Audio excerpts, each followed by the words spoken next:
So listen, hey, everybody. Uh, Listen. The way this technology has been going, the way this internet has been going, this wind howling, I don't know when it be going live or not. So I was just over here doing like dancing and doing a little jig and a jam.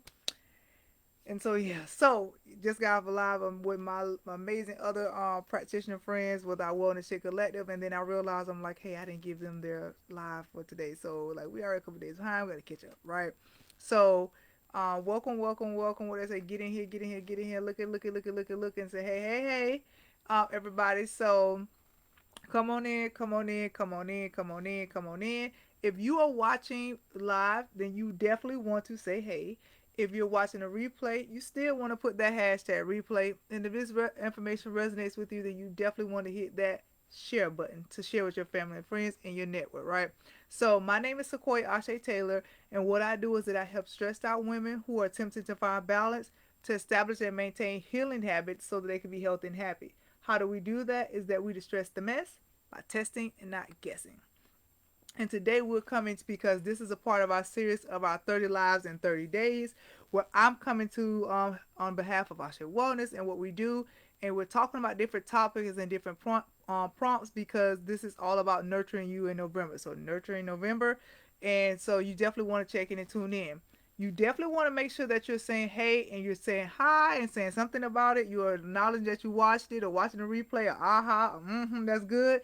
Because doing this actual 30 lives in 30 days, because we're nurturing November, myself, some of my other practitioner friends, all of us, we're going through different lives and we're pulling different names. So it could be the video number 5, it could be video number 15, it could be video number 2, it could be video number 29. And so they're gonna just be pulling, and then you're gonna you may get a message that says, hey, you want a free prize or a free service. So what is your email or what is your address? Because the whole concept is that we're expanding on the Health Literacy Month from last month about nurturing you in November, right? So with that being said, without further ado, hi. So thank you so much for tuning in. And so like if you have any questions or any tips or any feedbacks, or you have any like you don't agree with or you don't know, definitely give me your comments in the chat. This is very interactive. These lives are meant to be interactive, and so that we get to know each other, right? We're all on this wellness journey together, and so you definitely want to do that. So this topic that we're talking about today is the use of food journaling to improve your diet. And so, first of all, I hate using the word diet, but that's the prompt, right? Here's the prompt. So, like I said, some of them are prompts for like content prompts, and some of them are like questions that you guys ask. So, if you have any questions, be sure to do that as well.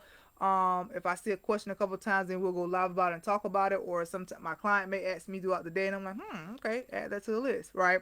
And so, this one is using food journaling to improve your diet, some of the benefits of it. And so I hate saying the word diet because that seems very temporary to me. That seems very the word diet's in it. So we're all about this whole word choice of things now. And so we don't really like that. We like using like your lifestyle change or using it for your food consumption or whatever. Like, but I understand that because of what health, the same way like health and wellness or diet, kind of my mind says fad, but not necessarily, right? And so, with that being said, a lot of times people may not understand the use of using food journals, right? And so, I come from, have done the financial thing, and I know from like a financial side, they tell you to do like a money journal, right? So that you write down all the things that you're spending, because even you're like, hey, I could do that with my bank. Yes, you can, but I'm sure there are things that you're missing, right? And so, the concept of actually using a food journal to actually help you on your diet and on your journey is very important. It's a great use of tools. This is one of the ways that we tell people, like, hey, they'll say, hey, yes, of course, you do all this testing and not guessing. Like, how do you help us? Like, now what? Now you've shown me. Now what? What am I supposed to do? So when we create protocols and distress the mess, this is one of the ways that we kind of start with this way, because sometimes it leads to other testing or leads to other things, but it also is a great way to kind of find out where you are exactly. So we know me, always have 3 things in a bonus. So the first thing that we have that is great or benefit for using food journals to improve your diet is that, of course, you get to keep track of what you're eating. You're actually eating, right? and spending. So sometimes on the, like I just said, the financial thing, people are like, hey, I'm having money, I don't know where it's going. And I'm like, yeah, you forgot you went to that McDonald's that morning, or you forgot you stopped and got that cup of coffee, or you went out to eat 5 times and you're supposed to take your lunch 2 times, right? So on the financial spectrum, it allows you to kind of see where you're spending money if you're going out. But on the actual, like, figuring out what you're eating, it's a great way to actually see what you're eating, right? And if you're journaling and actually putting it down, you may put on there your 3 meals and your 2 snacks and you drunk this water, but you forget to put on there that you have 4 Oreos at 9, or you forgot to put on there that Hershey pie, that pumpkin pie, that you had at 10, and you forgot to put on there that you had an extra, even like something positive. I had an extra apple, or I got a little munchy, so I had a banana. And so knowing when to put those things down, because like just say if you're a person and you're like going to that later afternoon and you have like a lot of fruits, I'm like, hey, and you, especially if we done a testing to see that it's the highest causing your blood sugars to be higher. Hey, be mindful of that, because your body doesn't burn that as fast. It's better to eat those things like in the morning. Don't eat them at nighttime, right? So it allows us to actually see what you're actually eating, and not saying, I think I had this, or I think I had that, or I think girl, I don't remember what I had. Like, we have an appointment and you trying to remember what you had 2 weeks ago. I think I may have chicken, but wait a minute, I didn't have chicken. I had a burger. Or I think that's the day we went out. Instead of trying to remember what you had, you're actually able to track it and keep a close track of what you're eating, when you're eating, how much you're eating, right? You're also able to, for those people who actually count calories. I don't necessarily like count calories like that. We do more portion control and what you're eating. But for some people, they actually want to track the calories because they want to know the caloric intake that they're taking and things of that nature. So you're actually able to count calories, because if you're tracking it, then you actually say, hey, I ate, if this was 220 calories, or this was 100 calories, or this was this I had 2 servings, so that was 200, right? And so you're actually able to count the calories if you need to. Then you're able to tell the different types of food that you're eating. So like I said, if you're doing something where you're like, hey, I want it to be like more plant based, I'm not going to eat any meat, or I had this type of meat, or I had this type of fruit, or what the portion of, like, the actual types of food that you're actually eating, right? You're able to track that a little bit better. And so you're thinking like, okay, for the person who maybe trying to eliminate different things or whatever, you're able to see what the type of something eating. So I had a burger, but it was a turkey burger, and then I'm able to keep a track of that. You're also able to see if you're doing too much or too little or something, right? So this is still part number one of you keeping track of what you're eating. Being able to see if you're eating too much or too little of something. Even though people say like carbs and all this kind of stuff like that, we all like, we don't do stuff in general. We do those things personalized, but so depending on your metabolic type and depending on where are you having the food sensitivities or anything like that. If you're the person who is doing a carb to protein ratio, then it allows you to be able to say, hey, am I eating enough protein to maintain this, or am I eating enough carbs, or how much of this fat is being like, you able to track of what are you eating too much or too little. Hey, do I need to increase my green leafy vegetables? Do I need to increase some fruit because I don't eat any fruit at all? So a lot of times people say, hey, I'm not a big fruit eater, but then they may track it because they may do a smoothie in the morning, like, I forgot I put some spinach and I put some blueberries in there. I forgot I had a serving of blueberries. And so it's an easier way to track that stuff instead of trying to keep a great memory about it, right? Being able to track your actual, what you're eating, when you're eating, all that kind of stuff. The second reason why you want like using the actual food journal is great to improve your diet is because of food sensitivities. So sometimes when people come to me, because I'm able to test, we do like different scans. Some of our biometric scans tell you, hey, eat more of this, eat less of that. On energy level, it's like your body's going to absorb more of this. Be mindful of that. But then you also can do a food sensitivity test that says, hey, your body is being like having reactions to these actual foods, so stay away from them, right? And then these foods you don't have a reaction to, so you can eat as much as you want. So they're like green. Then the yellows are like, yeah, you got some reaction, but it's not a major one. So them, like, it's like the traffic light eating, right? Not so much, like in moderation. And then the red is like, hey, stay away from those, right?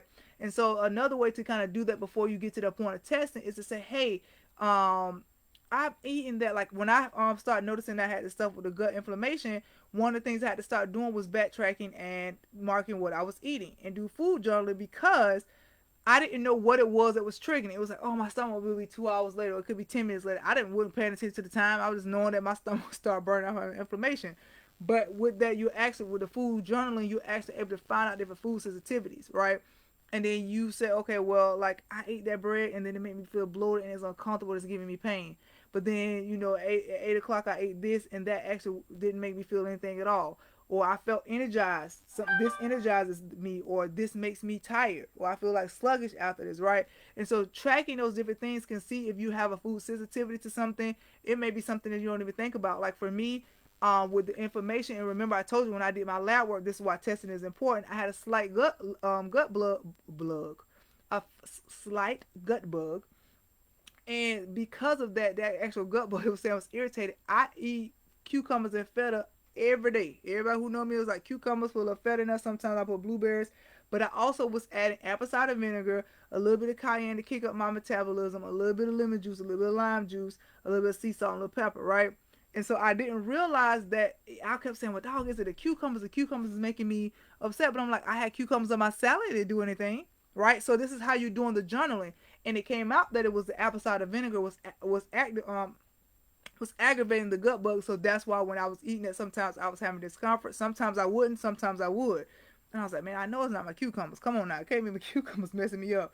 And so when I start eating on other things or like with a part of other meals, I was like, I'm not having the same reaction. So because I was journaling that, I was able to see, like, go backtrack and find out what and when I was eating and what was causing that actual irritation, right? And so it allows you to be able to check and kind of start um find out what if you have any food sensitivities, especially to like gluten, right? A lot of people feel those things to different gluten and to like meat. Like some people say, oh, like my daughter, she has a digestive processing like processed meat. So like if she's beef, if it's like or pork and stuff like that, it's like, oh, okay, I know it. I thought they said they didn't have that in their mom, and it's like, okay, now how my stomach is upset. And so you able by you doing a tracking on your food journaling, you're able to track, okay, I ate this and now I'm having symptoms of this, and you're able to track it better instead of again trying to remember or pinpoint what things are. The third thing why using food journals to improve your diet can be beneficial, right, is because it helps with food planning, prepping, and portions. I am someone who can eat the same thing every day. My kids are like, no, ma'am. And so because of that, we actually have a calendar that has our breakfast, like especially since they're home now. It used to only be dinner, right? Like I cook 3 times a week. We're gonna do a Sunday, Tuesday, and Thursday unless something come up. I ain't really have to worry about that lunch stuff so much. I ain't really have to worry about that. Like I would get their breakfast or do whatever, or drop them at school. Like the school where Aria was going was giving them hot breakfast. Like they was eating better than I was some days, right? So now that they're actually home, it's like the schedule has breakfast on there, has lunch on there, has dinner. Now sometimes do we switch it up or whatever? Yes, but it allows us to be able to see because we're doing the food journaling. Hey, what did we actually eat? Okay, this morning we had oatmeal. And then this afternoon we had chicken wings for lunch, and then for dinner we had spaghetti, right? And so you're able to look at those different things and you attract them because of your journaling. It helps you to do better food planning, then prepping your meals because you know what you're going to be having. It helps you to better shop. When you grocery shop, you have your list, right? Because you're able to do those type of things because you're actually tracking what you're doing. And then it also allows you to have better portion control because if you're doing a journaling right, it's like, hey, I'm gonna. Some people add their food up, so it's like, hey, I'm for this meal, I'm gonna have this, this, and this, and this. I only can have 4 ounces of protein. I can have this. Some people 2 ounces of this, 3 ounces of this. Some people use the portion control cups that are by the color. Hey, you can have 2 cups of this for the whole day. You can have 1 cup of this for the whole day. You can have 4 cups of this for the whole day, and this color, right? They're using the color code and the actual portion size.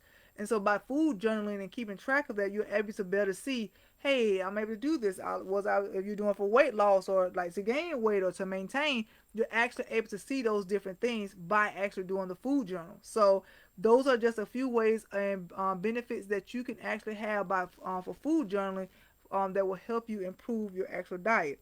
Now the bonus is that when you start using a food journal, it is one of the main things is using mindful eating. So like when you hear us talk about being mindful, mindfulness is not just about, okay, I'm getting zen and I'm just tapping. The whole concept of being mindful is that it's in my mind. I'm thoughtful of it. I'm conscious of it. I'm woke. And so I'm more mindful about it being present. So you hear me say all the time about being present in the moment, right? We're going to accept this thing right now. We're not worried about this and we're not worried about this. It's right here. And so once you're doing mindful eating, journaling is like food journaling is a main like concept and philosophy they use in mindful eating because it makes you more focused and present in the moment about what you're eating. You're like, some people are like, okay, let me, instead of thinking about the whole week or the whole day, yes, we may have those things planned out, but let me be mindful and let my body enjoy and process this meal because I'm journaling that this is what I'm doing. And so some people, if they're actually writing it out after each meal, it gives them a couple minutes to say, hey, this is what I ate. How do I feel about it? You're actually able to put your emotions in there. You're actually able to feel like, how do you feel? Do I feel bloated? Do I feel comfortable? You're actually able to journal those different things. So it makes you more mindful and present right now. Like, this is what I ate right now.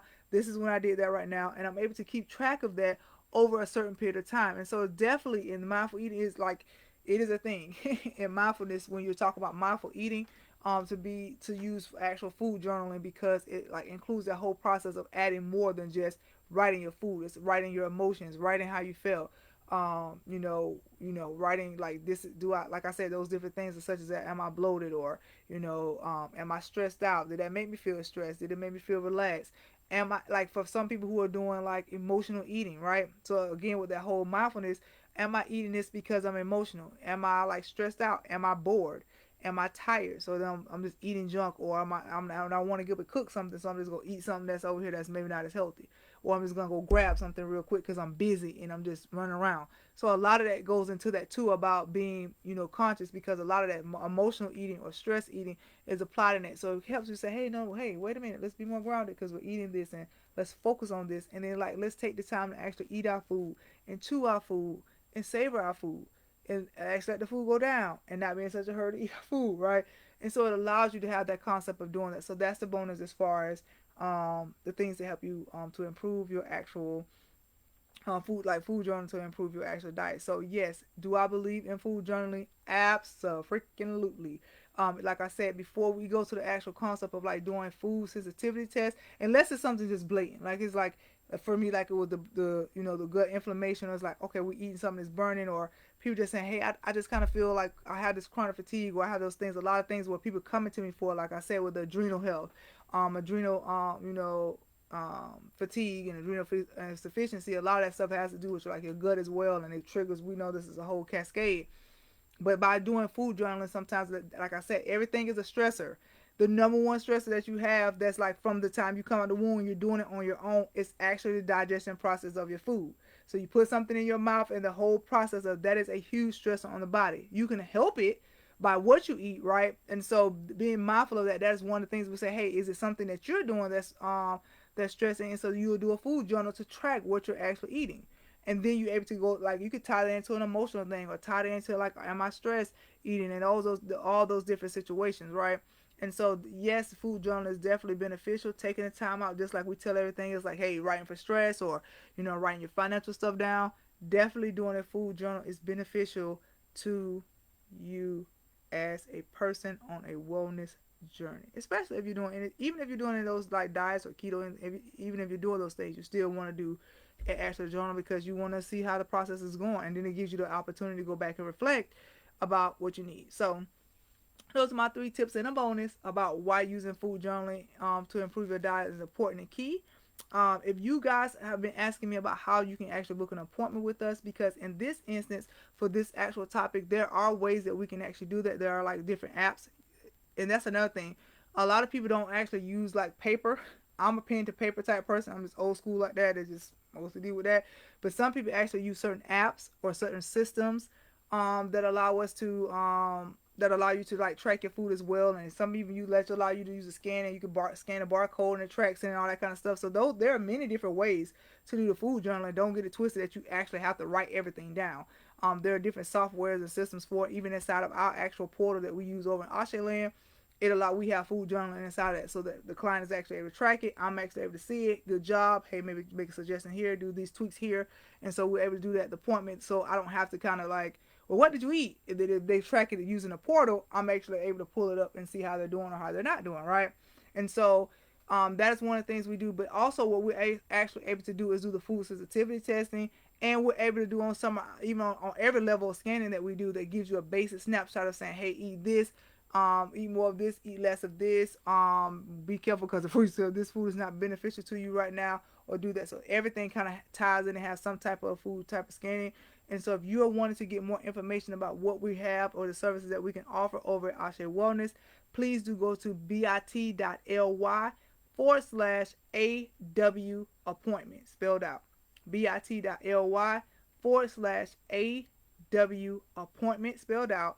And that will allow you to be able to book your wellness. You want to book a wellness chat with us so that we can figure out what ways and areas that we need to assist you in, and if it's going to be a good relationship between you and I to assist you. So, with that being said, thank you so much for tuning in. And it's another video for us in our 30 Lives in 30 Days and our Nurturing November. Remember, my name is Sequoia Ashe Taylor. I'm the CEO and founder of Ashe Wellness. And remember, you have the power to change and make things happen, and so do I. Talk to you guys soon. Bye.